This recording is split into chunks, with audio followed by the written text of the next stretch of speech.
Pria itu melemparkan bom waktu ke dalam laras senapan komando gendarmeri. Sesampainya di rumah, dia melubangi buku itu, lalu letakkan potongan kayu dengan pegas di dalamnya. Dia mencobanya dengan tangannya dan menemukan elastisitasnya pas. Lalu dia memasukkan granat ke dalamnya, lalu cabut kunci barel atas. Biarkan tersangkut di dalam, dan kompres ke ukuran halaman buku. Kemudian dia membawa karet gelang untuk mengikat buku itu dengan erat. Sebuah bom terbuka telah dibuat. Dia menaruhnya di laci di bawah tempat tidur, sehingga orang Jepang dapat dengan mudah menemukannya. Ia pun sengaja meninggalkan jejak di tanah. Lalu dia memasang bom waktu di dalam kotak. Terakhir, dia meletakkan granat itu di atas sepotong kayu dekat jendela. Setelah menyelesaikan semua ini, dia pergi mencari saudara baiknya, Tiet Lem. Dia meminta Tiet Lem melemparkan bom ke dalam kotak. Masuk ke rumah Fuong Tan Han besok jam 1. Kemudian dia mengendarai truk yang membawa jelaga, pergi ke belakang pos komando gendarmeri Jepang. Kendaraan Jepang mengikuti di belakang, dan pergi ke gerbang depan markas komando. Dia menghentikan mobilnya. Dia berbalik dan berjalan menuju mobil di belakangnya. Tidak apa-apa membiarkan orang di atas memberi Anda tempat duduknya. Pergi periksa mobilnya sebentar. Saat itulah orang Jepang naik ke truk. Maka bom waktu di atas telah dimulai. Pria Jepang itu langsung berubah menjadi abu. Dari Tuhan menuju peluang. Taruh bom di bawah jok. Mengusir. Kamu bisa menghubungi Kagesada untuk datang menemuiku ke pos komando. Kagesada juga pergi ke sana. Kali ini, Tutin sudah tidak sabar lagi, dan mengaku membunuh Truongkok, dan mencuri 2 kapal farmasi. Kagesada mengira dia datang untuk menyerahkan diri. Sebenarnya Tutin sudah punya rencana. Fuong Tan Han, tirani besar pemerintah reformis Jepang. Saya pikir jika dia meninggal, akan lebih tidak menyenangkan dibandingkan jika kamu mati, bukan? Kamu ingin membunuhku. Itu cerdas. Mulai sekarang, kamu tidak akan bisa melakukan apapun. Bagaimana cara membunuh ini? Orang lain mungkin mengatakan ini. Tapi jika kamu melakukan itu, kamu meremehkanku.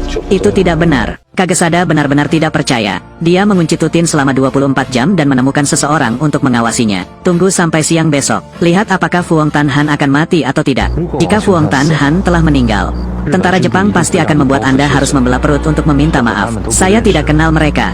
Hanya kenal dia. Saat itu, dia juga pergi. Jadi dengan siapa saya berbicara? Atau begitulah yang terjadi. Besok siang, aku akan membiarkan Fuong Qin Han terluka sedikit.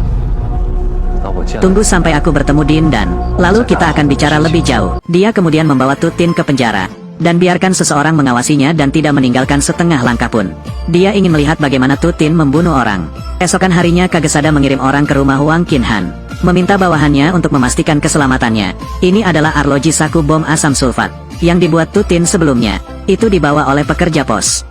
Ini yang dikirim Henry padamu. Ketika dia masuk ke dalam mobil, dia membuka paket itu. Dia mengambil arloji untuk mencoba menyesuaikannya. Pada saat itulah hal tak terduga terjadi. Asam sulfat terciprat keluar, dan meludah ke tangannya. Fuong Tan Han yang mengalami luka bakar asam langsung berteriak keras. Lewat tengah hari, Kagesada datang memberitahunya bahwa Wang Qin Han belum mati sama sekali. Fuong Tan Han belum mati. Lengan Fuong Qin Han, mungkin ada luka bakar asam sulfat di jam tangan tersebut. Aku biarkan saja dia terbakar. Janji kami adalah dia hanya terluka ringan. Kalau begitu kamu izinkan aku bertemu calon istriku, kan? Anda tidak akan bertemu dengannya. Tutin kemudian memberitahu Kagesada hal itu. Anda memberinya waktu 20 menit untuk sampai ke toko roti yang ditunjuk, untuk membeli sepotong kue, bawa ke Din dan, jika kamu datang terlambat, akan ada kejutan menunggunya di pos komando. Padahal, dia sudah menghitung waktunya. Posko berjarak minimal 25 menit dari toko roti. Dan bom yang dia lemparkan ke laras meriam kemarin akan meledak tepat 30 menit kemudian. Meski Kagesada membeli kuenya, tetap saja meledak. Padahal Kagesada sedang marah, tapi yang jelas dia juga takut dengan perkataan Tutin. Setelah keluar, dia memerintahkan bawahannya untuk pergi ke toko roti yang ditunjuk, untuk membeli kue. Pada saat yang sama, dia memerintahkan semua orang untuk menggeledah pos komando untuk melihat apakah ada bom. Bosnya menjual kepadanya sepotong kue hak lem-lem. Lem hitam lem, itu benar. Saya mau beli potongan bintangnya ya. Meskipun bawahannya segera kembali, namun ketika saya kembali, saya masih terlambat 5 menit. Sepertinya sudah terlambat 5 menit. Itu benar. Terlambat 5 menit. Pada saat itulah bom di dalam laras meriam meledak. Pada saat yang sama, ia meledakkan gudang amunisi di dekatnya. Dalam sekejap perintah itu menjadi sunyi. Keluar dan periksa dulu. Lalu membawa tunanganku. Aku harus membunuhmu. Saya mengerti. Saat ini, Fuong Tan Han juga tiba di pos komando. Begitu dia keluar dari mobil, dia melihat tanah yang sunyi. Gudang senjata itu meledak. Apa penyebab Tutin? Itu benar. Keduanya segera pergi mencari Tutin. Tanyakan padanya apa yang pada akhirnya ingin dia lakukan. Tutin menyuruhnya melepaskan Din dan, kalau tidak, akan ada kejutan yang lebih besar. Hingga saat ini Kagesada masih menolak untuk menyerah. Dia yakin Tutin hanya bisa menimbulkan masalah 2 kali. Namun Tutin mengarahkan tombaknya ke arah Fu Hongtanhan. Apa yang ingin kamu lakukan pada keluargaku? Jika sebelum jam 12, temanku tidak bisa bertemu Din dan, maka sebentar lagi itu akan menjadi rumahmu. Pada saat ini, Fu Hongtanhan sangat ketakutan hingga dia tidak tahu harus berbuat apa. Aku bahkan tidak berani berpikir apa yang akan terjadi padaku selanjutnya dan anggota keluarga. Pada saat ini, Tiat Lem membawa bom ke rumah Fu Hongtanhan. Kagesada mengikat Tutin untuk melepaskan amarah di hatiku. Fu Hongtanhan mengkhawatirkan keluarganya, jadi dia pergi menelepon. Dia ingin mereka melarikan diri. Saat ini, Tiat Lem kebetulan sedang berada di tembok luar rumahnya. Dia melemparkan bom ke dalam. Halo. Angkat bicara, ada bom yang dilemparkan dari luar. Kapten Fuong sudah mati. Bagaimana dengan wanita itu? Wanita itu pingsan. Setelah mendengar ini, Fu Hongtanhan sangat terkejut.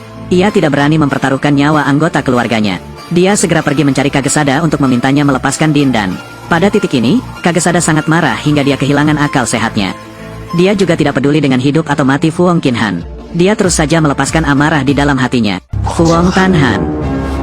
Kagesada menolak melepaskan Din dan, lain kali. 10 menit. Kagesada. Biarkan wanitanya pergi. Jika aku mati, kamu juga akan mati. Persetan. Fu Hongkinhan melihat bahwa Kagesada tidak peduli dengan hidup atau matinya. Berniat pergi mencari atasannya. Ketika saya keluar dan melihat pemandangan kacau di depan mata saya, dia sangat terkejut. Tuan Raja, komando gendarmeri kami sangat aman.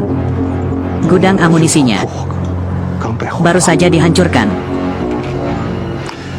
Undang Tuan untuk masuk ke dalam mobil. Tuan Fuong, mobil kami sangat aman. Tidak mengatakan itu aman. Begitu dia mendengar bawahannya mengucapkan kata aman, dia langsung merasakan ada yang tidak beres.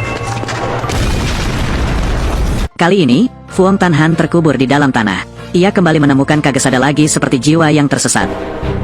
Biarkan wanitanya pergi. Meninggalkan Shanghai. Pergi jauh. Sejauh mungkin. Saat ini, Kagesada hanya bisa melepaskan Din dan, tepat di luar pintu, dia menemui Tiat Lem untuk menjemputnya. Ipar, Tuan Tin menyuruhku datang menjemputmu. Dia benar-benar dewa.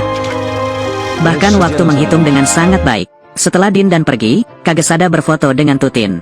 Kagesada mengetahui penyiksaan ini, pada dasarnya tidak cukup untuk Tutin. Maka dia membawa perlengkapan air yang baru saja diteliti oleh kantor pusat. Memang itu sangat efektif. Tutin mengungkapkan daftar kontak yang disembunyikan di rumah. Dalam keadaan setengah sadar, jadi Kagesada membawanya ke rumah untuk mencari. Seperti yang diduga, persis seperti prediksi Tutin. Buku merah itu dengan mudah ditemukan oleh Kagesada. Apa ini? Buku catatan kosong. Tindakan selanjutnya akan membunuhnya. Dan Wang Qinhan.